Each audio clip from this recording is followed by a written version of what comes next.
فقیر جس کسی پر نگاہ ڈالتا ہے دونوں جہان دیوانہ ہو جاتے ہیں۔ عشق دیو کی مانند ہے اور فقر حضرت سلیمان علیہ السلام کی طرح ہے۔ عشق وہ آگ ہے کہ جب وہ محبت کے قلب میں داخل ہوتی ہے تو وہ محبوب کے سوا سب کو خاکستر کر دیتی ہے۔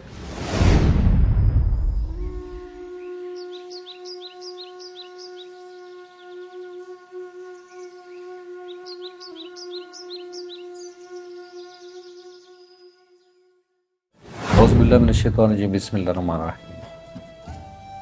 ناظرین، دیدار بخش کلام دے وچ حضرت سلطان محمد باہو رحمۃ اللہ علیہ فرماتے ہیں، حدیث قدسی، عشق وہ آگ ہے کہ جب وہ محبت کے قلب میں داخل ہوتی ہے تو وہ محبوب کے سوا سب کو خاکستر کر دیتی ہے۔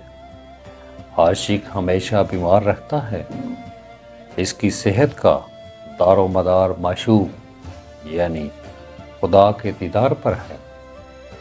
حدیث، حبیب کا چہرہ بیمار کے لیے شفا ہے۔ فقر کے بھی 3 حرف ہیں، فے، کاف، رے۔ فے سے ہر دو جہاں کی فتح اور فنا فی اللہ بقا باللہ مراد ہے، اور حرف کاف سے مراد قرب اللہ ہے، اللہ کی قبا پہنتا ہے۔ حدیث قدسی، بے شک میرے اولیاء میری قبا کے نیچے ہیں، ان کو میرے سوا کوئی نہیں پہچانتا، اور حرف رے سے مراد کہ وہ اللہ تعالیٰ سے راضی ہو۔ ریاضت نفس کو سختی سے دوچار کرتی ہے۔ فقراء میں ریا و جھوٹ نہیں آتا۔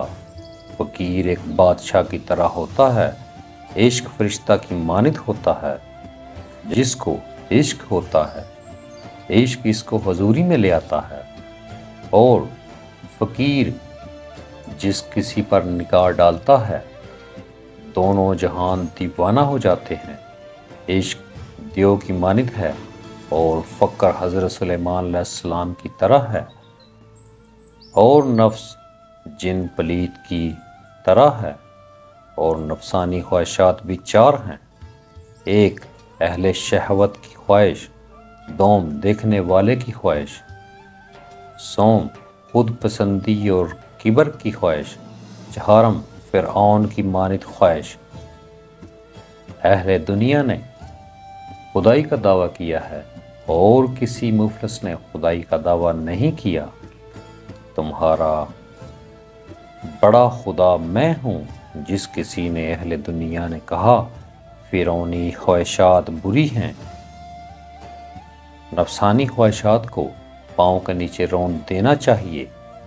خود پسندی خدا کو نہیں بھاتی، ارشاد خداوندی ہے، اور جس نے نفس کو خواہشات سے باز رکھا تو یقیناً جنت ہی اس کا بہترین ٹھکانہ ہے۔ حدیث قدسی، احمق وہ ہے جو اپنی خواہش نفس کی پیروی کرے اور اللہ تعالیٰ پر مغفرت کی تمنا کرے۔ اور دنیا بھی 4 قسم کی ہے، اول کافر دنیا، دوم منافق دنیا، سوم مسلم دنیا، چہارم مومن دنیا۔ کافر دنیا وہ ہے جو کفار کا ملک ہو۔ جی ناظرین، یہ ساڈا پارٹ 6 اور چیپٹر 6 سی۔ اگلے پارٹ واسطے ساڈے اس چینل نال جڑے رہو۔ اگلے پارٹ واسطے پھر تہاڈی خدمت وچ حاضر ہوں گے۔ بہت شکریہ، تھینک یو ویری مچ، اللہ حافظ۔